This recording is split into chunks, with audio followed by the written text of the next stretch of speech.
Graças a Deus, porque Ele continua a falar, a exortar, a ensinar-nos de muitas maneiras. Amém? Eu quero partilhar a palavra de Deus convosco esta manhã, antes de nós celebrarmos a ceia do Senhor. Hoje é um dia especial, porque é o dia de celebração da ceia do Senhor. Todos os domingos são especiais porque Jesus está aqui. Jesus também está connosco durante a semana, não é isso, mas aqui estamos juntos a adorá-lo. É uma coisa diferente, não é? Quando Jesus instituiu a igreja, certamente ele tinha um propósito diferente do propósito de nós termos a nossa relação pessoal com Deus. Há uma dimensão pessoal na nossa adoração e há uma dimensão coletiva na nossa adoração. E há muita gente que não entende isto. Há pessoas que acham que a dimensão coletiva chega, basta virem ao domingo ao culto, por exemplo, e durante a semana nunca mais se lembram que Deus existe. Falta-lhes a dimensão pessoal da sua relação com Deus, da sua adoração. E há outras pessoas que é ao contrário. Acham que basta orarem a Deus, terem o seu tempo com Deus, ter a sua relação com Deus pessoal e não precisam da igreja. Errado, estão ambos errados. Porque a nossa adoração tem estas duas dimensões. A dimensão pessoal, que ninguém pode substituir, coisa nenhuma pode substituir, e a dimensão coletiva, que também nada pode substituir, nem a internet, nada pode substituir o facto de estarmos aqui, carne e osso, uns com os outros e uns para os outros e para Jesus. Eu gostaria de falar esta manhã sobre o Pentecostes. O Pentecostes celebrou-se no domingo passado, mas hoje nós falamos sobre o tema a partir do primeiro Pentecostes da Igreja. Porque para quem tem uma tradição, digamos, vem de uma tradição pentecostal, o Pentecostes não é o dia de Pentecostes. O Pentecostes é todos os dias. E eu creio que no dia de Pentecostes, o primeiro que está descrito na Bíblia, o primeiro Pentecostes da Igreja, nós encontramos ali um modelo para a Igreja. E por isso eu chamei esta meditação o modelo de Pentecostes. E vamos abrir em Atos capítulo 2, se quiserem seguir ali. Atos capítulo 2, 1 a 16. E vamos ler aqui dois textos.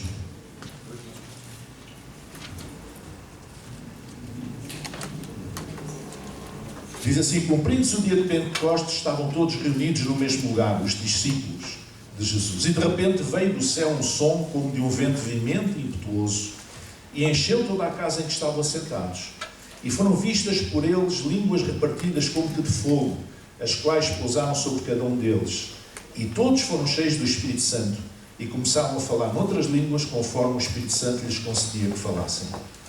E em Jerusalém estavam habitando judeus, varões religiosos de todas as nações que estão debaixo do céu. E correndo aquela voz, ajuntou-se uma multidão e estava confusa, porque cada um os ouvia falar na sua própria língua. E todos pasmavam e se maravilhavam, dizendo uns aos outros: pois que não são galileus todos estes homens que estão falando? Como, pois, os ouvimos cada um na nossa própria língua em que somos nascidos? Partos e medas, elamitas e os que habitam na Mesopotâmia, e Judeia e Capadócia, Ponto e Ásia e Frígia e Pafília e Egito e partes da Líbia, junto a Cirene, e forasteiros romanos, tanto judeus como prosélitos, cretenses e árabes, todos os temos ouvido em nossas próprias línguas falar das grandezas de Deus. E todos se maravilhavam e estavam suspensos, dizendo uns para os outros: o que quer isto dizer? E outros, zombando, diziam: estão cheios de mosto. Pedro, porém, pondo-se em pé com os 11, levantou a voz e disse-lhes: varões judeus e todos os que habitais em Jerusalém, seja-vos isto notório, escutai as minhas palavras. Estes homens não estão embriagados como vós pensais, sendo a 3ª hora do dia, umas 9 da manhã. Mas isto é o que foi dito pelo profeta Joel, e a partir daqui começou a pregar-lhes a palavra, a pregar-lhes o Evangelho do Reino. E ainda os versículos 41 a 43, de sorte que foram batizados os que de bom grado receberam a sua palavra, e naquele dia agregaram-se quase 3.000 almas, e perseveravam na doutrina dos apóstolos e na comunhão, no partir do pão e nas orações. E em toda a alma havia temor, e muitas maravilhas e sinais se faziam pelos apóstolos. Até aqui a palavra do Senhor. Pai, nós oramos para que nos possas abrir a Tua palavra ao nosso entendimento, Senhor, esta manhã. Uma vez mais, que ela sirva de confronto, de desafio, de estímulo, Senhor, de bênção, de edificação, Pai, em nome de Jesus. Amém. Amém. Eu gostava de falar de 5 razões, porque eu digo que o Pentecostes da Igreja Primitiva, Pentecostes de Atos dos Apóstolos, é um modelo para a Igreja. Naturalmente haverá outras razões, mas eu quero me centrar nestas 5 razões. A primeira é que eles estavam juntos. Os discípulos de Jesus estavam juntos. Aqueles 120 homens e mulheres que tinham sido atraídos pela mensagem de Jesus e que tinham permanecido mesmo depois da sua morte e depois da sua ressurreição. Quando ele subiu ao céu, ele disse para ficarem em Jerusalém até que do alto fossem cheios de poder. E eles ficaram ali e permaneceram. Então eles estavam juntos. E eles estavam juntos em comunhão. Eles estavam juntos no cenáculo. O cenáculo era uma cantina, era um lugar onde se comia. Não é? E falámos aqui há pouco tempo disso, quando falámos sobre a mesa e o púlpito, falámos sobre o cenáculo também nesse sentido. Era um lugar maior do que uma casa de habitação e podia reunir aquele número de pessoas. Então eles, a certa altura, pensaram, olha ali naquele cenáculo do fulano tal, pronto, é 9 horas da manhã, não é horas de almoço nem de jantar, então nós temos lá o espaço disponível, vamos lá. Não é?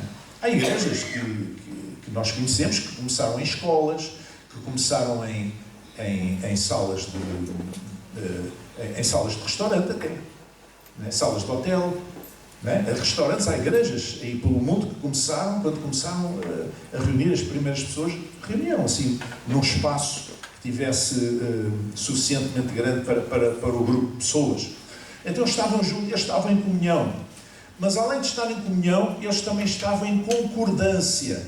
Estavam em concordância. Isto é, diz que estavam todos, cumpridos o dia de Pentecostes, estavam todos concordemente no mesmo lugar.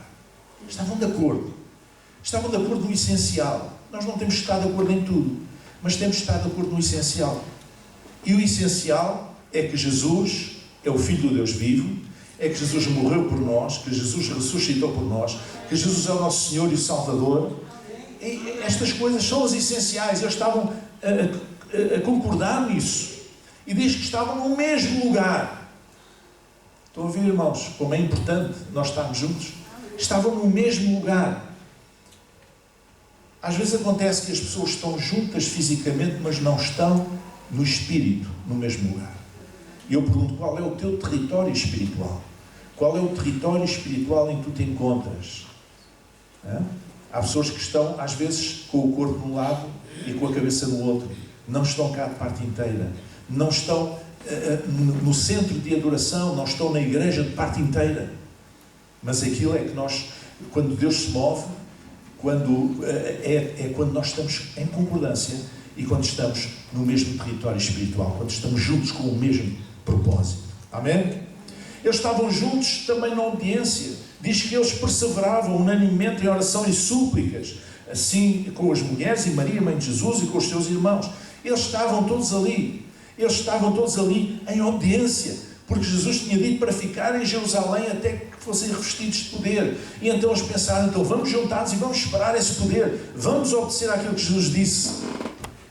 E ao mesmo tempo, eles estavam numa atitude de esperança, porque eles creram na palavra de Deus. E por isso eles perseveravam unanimemente, e por isso eles estavam determinados a não se ausentar de Jerusalém, até receberem a promessa do Pai. Então, eles estavam juntos. Isto é um aspecto principal, muito importante. Quando nós queremos olhar para o Pentecostes e ver que há ali um modelo da igreja, nós vemos que o primeiro aspecto é que as pessoas estão juntas com um propósito. Amém? O segundo aspecto que eu quero realçar é que eles não se assustaram com o sobrenatural e inesperado. Eu gostava que vocês tentassem pôr-se um bocadinho nos sapatos daquelas, ou nas sandálias, se quiserem, daquelas pessoas, há 2000 anos atrás. Eles estavam todos ali, 120, estavam a orar a Deus, estavam a buscar a Deus, estavam a adorar a Deus. E diz a Escritura que, de repente, surpreendentemente, sem ninguém esperar, veio do céu um som como de um vento veemente e impetuoso, que encheu toda a casa em que estavam assentados. Estavam ali, oh Senhor,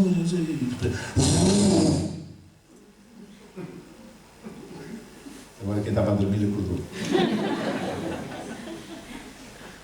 Mas é curioso, eles não se assustaram. Vocês veem lá uma coisa no texto dizer que eles se assustaram, ficaram cheios de temor. Não, eles não se assustaram. Porquê? Porque eles estavam à espera. E quem espera a intervenção de Deus não se assusta. Porque Deus não está dentro de uma caixa. Ele move-se como Ele quer. Da maneira que Ele quer, quando quer, através de quem quer. Porque Ele é que é Deus, não somos nós. Muitas vezes nós criamos caixas fechadas e pomos Deus lá dentro. A partir de uma determinada leitura, de uma determinada interpretação das Escrituras, e pomos Deus lá dentro. E parece que Deus não se pode mover sem ser a partir daquelas caixas que nós fechamos e que o aprisionamos ali dentro. Não, Deus é livre. Deus é Deus. Amém. Então, tudo é possível. É verdade que também há aqueles que fabricam, entre aspas, o sobrenatural. Inventam para terem mais audiência, para impressionarem as pessoas. Também há quem faça isso. Já tenho visto documentários de igrejas no Brasil, desculpem lá os irmãos brasileiros, mas o Brasil é um país que tem milhões de evangélicos e há muita coisa muito boa e há muita coisa muito má também, por causa da dimensão. Então, já tenho visto aqueles teleevangelistas, aquelas pessoas que pregam na televisão, nos programas de televisão, e vai lá uma pessoa para os enfermos e diz, eu tenho este problema assim, assim. E lá o pastor ora e a pessoa fica curada. Glória a Deus e tal, já estou bem. Então. Passado não sei quanto tempo, no mês seguinte vai lá a mesma pessoa com o mesmo problema, outra vez. E isto repete-se não sei quantas vezes. Eu não sei se o problema é das pessoas, se é do pregador, e não sei qual é o problema, mas de Deus não é, com certeza. Amém? Então muitas vezes há coisas que se fabricam, coisas que se inventam para impressionar as pessoas. Nós não precisamos disso, nós temos o original, temos Deus. E Deus move-se quando quer e como quer e da maneira que quer. Deus não se deixa encaixar em estereótipos. Ele é livre. Há uma coisa que eu, ao longo da vida, tenho... Não sei se é uma virtude, se é um defeito, mas eu sinto-me bem em ser assim como sou, por isso não deve ser um grande defeito. Que é, eu não vou em grupos. Eu não papo grupos. Isto é, entre aspas, vamos lá explicar isto melhor para vocês não ficarem em confusão. Eu não me deixo intimidar pela pressão de grupo. Ou seja, se vai contra a minha consciência, meus amigos, eu vou seguir a minha consciência. Se vai contra a palavra de Deus, de acordo com o entendimento que eu tenho, eu sigo a palavra de Deus. Não é por ser moda.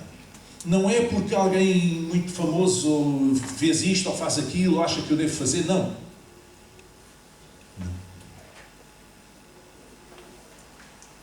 Quando eu assumi o pastorado nesta igreja, houve umas pessoas...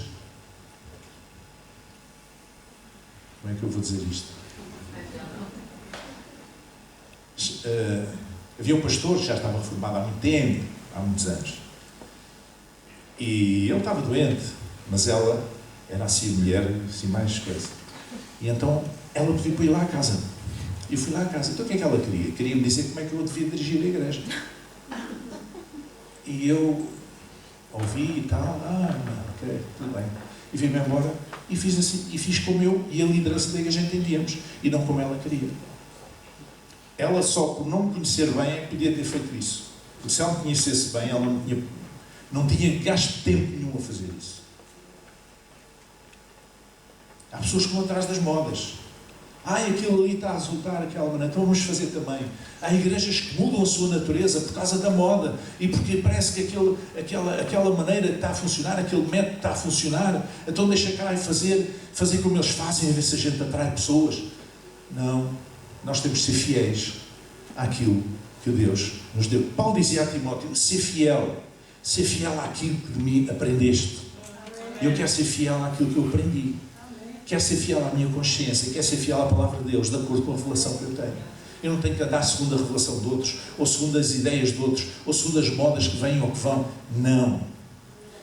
E o modelo de Pentecostes mostra-nos que uma igreja verdadeiramente cristã e bíblica não se deve assustar com o sobrenatural inesperado, com aquilo que, se de repente pode acontecer de uma maneira diferente. Vamos às Escrituras, vamos fazer como faziam os de Bereia, vamos conferir aquilo que acontece pelas Escrituras, vamos deixar que o Espírito Santo nos possa iluminar sobre esse assunto. Não vamos em fabricações, mas vamos ficar disponíveis. E se Deus decidir fazer passar aqui um vento veemente e impetuoso, que não nos assustemos. Porque nós estamos disponíveis para Deus. E esse é o terceiro ponto que eu queria falar. É que eles estavam disponíveis para o Espírito Santo. Eles estavam ali, mas estavam disponíveis. Não só não se assustaram com o sobrenatural inesperado, mas eles estavam disponíveis. O Espírito Santo não impõe coisa nenhuma. O Espírito Santo é cavalheiro. O Espírito Santo propõe. O Evangelho é uma proposta. Não é uma imposição para ninguém. E o Espírito Santo também não impõe nada a ninguém. E diz que todos foram cheios do Espírito Santo. Quantos é que foram cheios do Espírito Santo? Digam lá. Todos. Então, o Espírito Santo não discrimina ninguém. Nem por ser alto, nem por ser baixo, nem por ser feio, nem por ser bonito, nem por ser rico, nem por ser pobre, nem por ser indouto, nem por ser analfabeto, nem por ser branco, nem por ser preto, nem por ser asiático, nem por ser cigano, nem por ser coisa nenhuma. Ele não discrimina ninguém. E todos, homens e mulheres, diferentes idades, diferentes experiências de vida, que ali estávamos, que eram todos discípulos de Jesus e todos estavam na expectativa de receber o poder de Deus, eles estavam disponíveis para o Espírito. Estamos nós disponíveis para o Espírito Santo? É importante que estejamos. Porque Ele não força. Ele bate à porta. Como Jesus diz lá na sua palavra. Mas eles estavam também, e este é o quarto aspecto, estavam disponíveis para o mundo. Não estavam só disponíveis para o Espírito Santo. Se nós formos uma igreja disponível apenas para o Espírito Santo e não disponível para o mundo, tornamos uma seita religiosa fechada. Nós temos que estar disponíveis para o mundo. E quem era o mundo naqueles dias, em que nos é relatado aqui em Atos 2? Quem era o mundo? Eram os forasteiros, milhares de forasteiros que tinham chegado à cidade de Jerusalém para as festas judaicas do Pentecostes. E eles chegaram ali, vindos de muitas partes, todo o mundo conhecido, e então eles foram, e diz, em Jerusalém estavam habitantes judeus, homens religiosos, pessoas de todas as nações que estão debaixo do céu. Eles foram para a festa religiosa de Pentecostes, a festa judaica, porque havia uma festa judaica de Pentecostes, também chamada Festa das Colheitas, ou Shavuot, e que comemorava a entrega dos 10 mandamentos do Monte Sinai a Moisés, que terá ocorrido 50 dias depois do êxodo do Egito. Da mesma maneira como nós celebramos o Pentecostes cristão hoje, 50 dias depois da ressurreição de Cristo, depois da Páscoa, não é? Então, daí do 50 vem a palavra Pentecostes. Então, esta gente toda acorreu à cidade, como acorria para as outras festas religiosas judaicas, as principais. Haviam muitos forasteiros, pessoas de longe, que, não sendo judeus, eles admiravam as festividades do templo, deviam ser muito bonitas, de resto, e eles gostavam de ir, e punham-se a caminho, iam lá, viajavam não sei quantas semanas para ir e vir das suas terras, não é? Iam até Jerusalém, naquele dia, naquela época de uma determinada festa. Neste caso, era a festa Shavuot, a festa das colheitas, ou festa do Pentecostes. Então, porquê é que eu digo que eles estavam disponíveis para o mundo? Disponíveis para os forasteiros, disponíveis para as pessoas? Em primeiro lugar, porque eles não se intimidaram com as dúvidas dos forasteiros. Porque eles ouviram aquela coisa toda e toda a gente a falar, naquelas línguas todas diferentes, mas de forma inteligível, que eles compreendiam o que era, cada um na sua própria língua, conseguiam entender. Aliás, isto é sobrenatural. Vocês já imaginaram 120 pessoas a falar línguas diferentes, e como é que os que estão à porta conseguem entender que há ali uma pessoa no meio que está a falar a sua própria língua? Humanamente é difícil, talvez eu diria que é impossível compreender, mas Deus estava ali. Nós não temos essa capacidade. Os animais têm. Dia deste estava a ver um documentário sobre os pinguins, e eles às vezes deixam as crias todas juntas para ir pescar, não é? E depois chegam para alimentar as crias, que ainda não vão para o mar, regurgitam, não é? Mas como é que eles agora descobrem que era o filho deles? Então há um chamado especial. Eles chamam e a criança reconhece a voz da mãe ou do pai, não é? Mas nós humanos não temos essa facilidade, mas Deus estava ali. E quando Deus está, tudo é possível. Amém. Amém. Então eles estavam cheios de dúvidas, porque uns diziam, os forasteiros, uns diziam: o que é que isto quer dizer? Portanto, eles percebiam que havia alguma coisa de especial ali, alguma coisa de sobrenatural, alguma coisa que não era normal, mas não sabiam entender bem o porquê. Então diziam: o que é que isto quer dizer? Com algum temor. Pai, nunca ouvi tal coisa, nunca vi tal coisa, o que é que isto querá dizer? E outros, que também não entendiam o que estava a passar, mas aqueles mais brincalhões, ou mais espertalhaços, diziam: estão bêbados, estão cheios de moço, estão bêbados. Eram 9 horas da manhã. Como não entendiam, estão bêbados. E há pessoas que, quando não entendem uma coisa, diziam uma coisa qualquer e pronto. Mas os outros não, os outros: o que é que isto quer dizer? Há aqui qualquer coisa, o que é que isto quer dizer? Então, esses que perguntaram o que é que isto quer dizer, estavam cheios de dúvidas, pelo menos esses. E os discípulos não tiveram medo dessas dúvidas. Não tenhamos medo das dúvidas dos outros. Amém, irmãos? Há muita gente que tem dúvidas de muita coisa. E não tem nada a ver com cultura, com conhecimento, com estudos, não tem nada a ver. Há pessoas que têm cursos superiores e que são as pessoas mais desenquadradas do Evangelho, mais ignorantes das coisas de Deus, que não entendem uma ponta, nada. Coisas mais extraordinárias. E olha que eu sei o que eu estou a dizer. Portanto, é normal que as pessoas tenham dúvidas. Nós não temos que ter medo dessas dúvidas. Nós só temos que fazer aquilo que diz o apóstolo Pedro: estar sempre preparados para falar da razão da esperança que há em nós. Amém? Não tenhamos medo das dúvidas dos outros. Nós só temos que propor o Evangelho, não impor. Tem esta dúvida assim, nós podemos explicar. É assim, assado, a Bíblia diz isto, eu creio assim, eu experimentei assim, etc. E vamos procurando clarificar as dúvidas, que foi o que Pedro fez depois, com a sua pregação. Mas não temos de ter medo das dúvidas das pessoas. E nem sequer temos de ter medo das nossas próprias dúvidas. Oh, meus irmãos, há pessoas a sofrer porque têm dúvidas, num determinado momento, dúvidas sobre a sua fé. Qual é o problema? A outra face da fé é a dúvida, de certa forma. Não há fé sem dúvidas. Quando eu ouço uma pessoa dizer: tenho uma fezada, tenho aqui eu nunca tive dúvidas, eu sei, então, eu tenho muitas dúvidas nessas pessoas. Porque o ser humano é um ser que pensa, é um ser pensante. É normal que tenha dúvidas. É normal que a alguma altura, em algum momento da nossa vida, nós tivemos dúvidas. Eu já tenho tido muitas dúvidas. Agora, qual é o problema? É se eu trato essas dúvidas como devo tratar ou não. Se eu vou aos pés de Jesus, se eu vou à palavra de Deus, se eu vou orar a Deus, se eu vou à comunhão com Deus, ou se eu vou pedir ajuda a alguém que seja idóneo e que me ajude na vida espiritual e que me ajude a esclarecer essa dúvida. Olha, uma das razões da importância da comunidade é que nós podemos partilhar uns com os outros as nossas experiências. E nas experiências dos outros nós aprendemos muito. Entendem, irmãos? Porque é que é importante os avós terem influência na vida dos netos? Porque são pessoas com uma experiência de vida muito grande. E, portanto, contam muitas coisas. Os netos aprendem muito com os avós. Tanto como aprendem com os pais. Às vezes mais.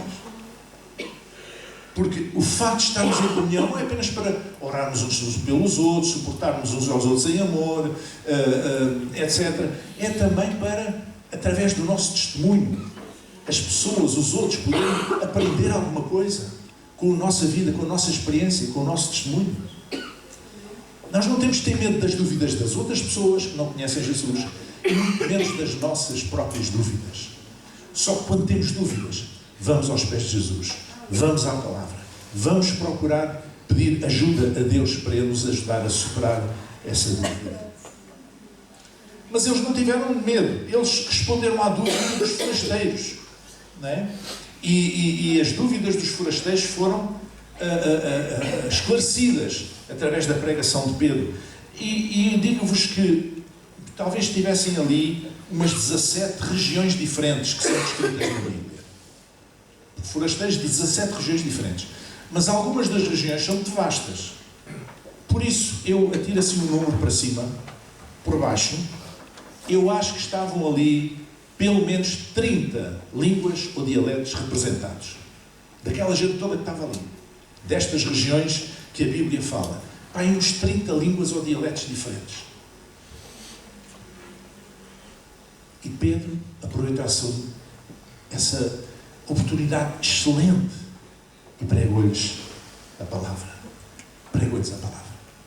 Não teve medo das dúvidas. Não se incomodou porque alguns disseram tão bêbados. Às vezes insultam-nos. E nós ficamos, a gente temos de ser superiores. Superiores a isso. Mas quem tem dúvidas legitimamente, nós temos a obrigação de falar da esperança que há em nós. Da razão da esperança que há em nós, como diz o apóstolo. E quando nós não temos medo de esclarecer as dúvidas dos outros, preparem-se, porque nós temos que lidar com o resultado. Sabe qual foi o resultado? Pedro esclareceu as dúvidas daquela gente, pregou-lhes a palavra, e o resultado foi este. De sorte que foram batizados os que de bom grado receberam a sua palavra, e naquele dia agregaram-se quase 3.000 almas. Que grande desafio! O resultado foi que as pessoas receberam a palavra, milhares de pessoas receberam a palavra, quiseram ser batizados, que é a sequência de receber a palavra, é ser batizado, receberam a palavra, foram batizados e foram agregados à igreja. Que grande desafio! Porquê? Porque Pedro e os demais apóstolos e os discípulos que estavam naquele lugar não tiveram medo das dúvidas das pessoas, nem se deixaram fechar pelos insultos das pessoas. Um quinto aspecto que eu quero chamar a atenção é que aqueles discípulos, homens e mulheres, aqueles 120, foram capacitados a falar a linguagem dos outros. Alguém escreveu: o milagre do Pentecostes não é que as pessoas divididas aprendam a falar uma língua franca, porque esse é o sonho de todo o império. É que aprendemos a falar e a entender idiomas que não são nossos. Irmãos, quando os jovens judeus foram para a Babilónia, quando os babilónios conquistaram Jerusalém e levaram a nata da sociedade lá para a Babilónia, para o reino de Nabucodonosor, a Bíblia diz que Daniel e os outros jovens que eles queriam treinar para serem futuros governadores das províncias foram colocados no palácio do rei. E, naturalmente, quando foi a altura de comer, foi apresentado aquilo que eles comiam, os babilónios comiam. Mas tinha lá uma série de coisas que não eram proibidas pela ética alimentar judaica, da lei de Moisés. Havia coisas que eles não comiam. Então, Daniel, em nome desse grupo de jovens, disse lá ao homem que estava a tomar conta deles, não é? Disse: isto vai contra a nossa ética alimentar. Se não te importas, a gente vai comer só coisas mais legumes e coisas assim, pronto, que está dentro da nossa tradição religiosa. E o homem ficou incomodado. Disse assim: eita, vocês vão comer só legumes? Faz lembrar algumas pessoas que eu conheço. Se eu comer só legumes, não comem carne, não comem nada, não comem chouriços, não comem essas coisas todas, essas coisas boas, coirados. Vocês daqui a meia dúzia de dias têm um ar enfesado, amarelo, e depois vocês vão ser levados à presença do rei, e depois o que é que acontece?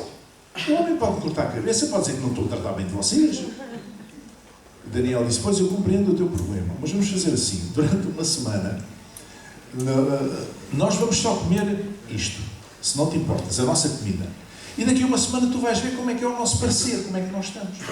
E a Bíblia diz que ao fim desse tempo, quando ele foi ver, os jovens judeus que só comiam aquelas coisinhas, aquelas vegetais, tinham um parecer melhor do que os outros.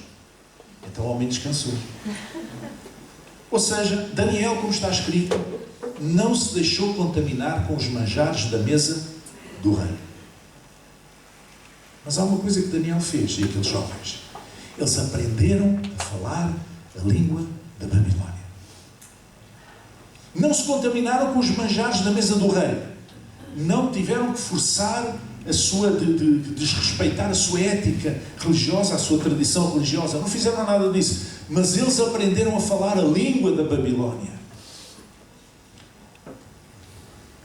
E quando naquele dia de Pentecostes, Deus deu aquela capacidade de eles falarem as línguas daquelas pessoas estranhas, é um sinal de que nós precisamos de aprender a falar a linguagem dos outros. Precisamos de aprender a falar a linguagem das outras pessoas. Como é que nós vamos chegar com a palavra, com o nosso testemunho, com o Evangelho, a pessoas que têm uma linguagem diferente? E agora não estou a falar de línguas, estou a falar de mentalidade. Como é que vamos falar? Como é que vamos chegar a essas pessoas? Como é que somos capazes de falar a língua deles? Porque se não falarmos a língua, não comunicamos. Se não comunicamos, não podemos ser testemunhas. Olha, eu já ando cá há muito tempo, e quando era miúdo, e vai lá, adolescente até, havia uma prática nas igrejas, que os irmãos mais antigos se lembram, que eram uns folhetos A5 dobrados ao meio, e tinham uma mensagem com os versículos bíblicos para apelar à salvação. Na primeira página tinha lá uma gravura e um título, e depois as páginas do meio e a última, até metade, tinha o texto. Depois no fim tinha um espaço em branco para pôr o carimbo da igreja e o horário dos cultos e convidar as pessoas para vir aos cultos. Tudo bem, alguns desses folhetos até eram interessantes, mas há um que eu nunca me esqueci e fiquei traumatizado com aquilo. É um que tinha a imagem logo na primeira página, era uma caveira. Uma caveira. E dizia qualquer coisa do género, não seja bem, estás preparado para morrer? Olha, eu vou dizer uma coisa, se eu não conhecesse Jesus e me dessem um folheto desses na rua, eu não sei qual ia ser a minha reação, mas não ia ser boa. Não ia ser boa. E as pessoas usavam aquilo para falar de Jesus. Como é que nós atraímos pessoas a Jesus, a ameaçá-los com a morte e com o inferno?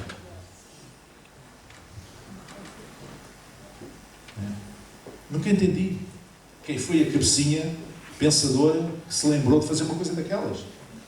Aquilo é a coisa mais horrível. E faz lembrar aquela velha piada do barbeiro crente, que tinha acabado de se converter, estava cheio daquela força de falar de Jesus, de tortia direito.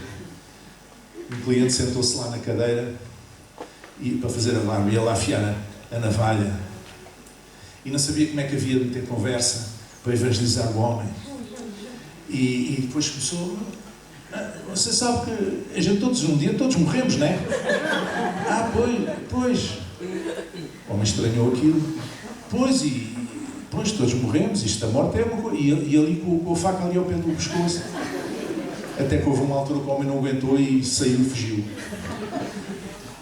Temos que aprender a falar a língua dos outros. Temos que aprender a ir ao encontro das necessidades dos outros, dos problemas dos outros, dos anseios dos outros, das esperanças dos outros, dos desesperos dos outros. Amém? Então, eu gostaria de dizer, irmãos, que o Pentecostes é mais do que uma memória. É um modelo para a vida da igreja. É um modelo.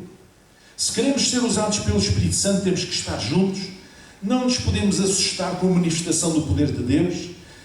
Temos que estar disponíveis para o Espírito.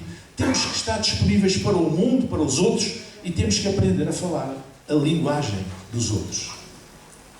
Amém? Todos nós sabemos que o Pentecostes é uma espécie de reversão, de certa forma, da Torre de Babel. Na Torre de Babel, Deus, perante o orgulho dos homens, queriam construir uma torre até aos céus para chegar a Deus. Deus confundiu as línguas, ou seja, Deus,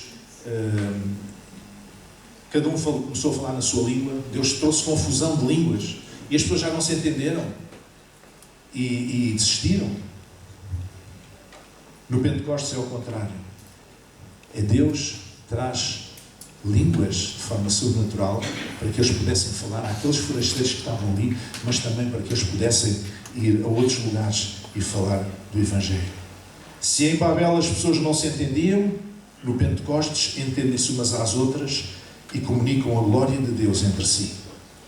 É que o problema não é só que eles começaram a falar outras línguas que não conheciam, é o que é que eles falavam. E diz que eles falavam das maravilhas de Deus. E foi isso que os forasteiros entenderam, foi isso que os forasteiros ouviram, foi isso que os forasteiros receberam. Babel divide e confunde, mas o Pentecostes aproxima e gera comunhão.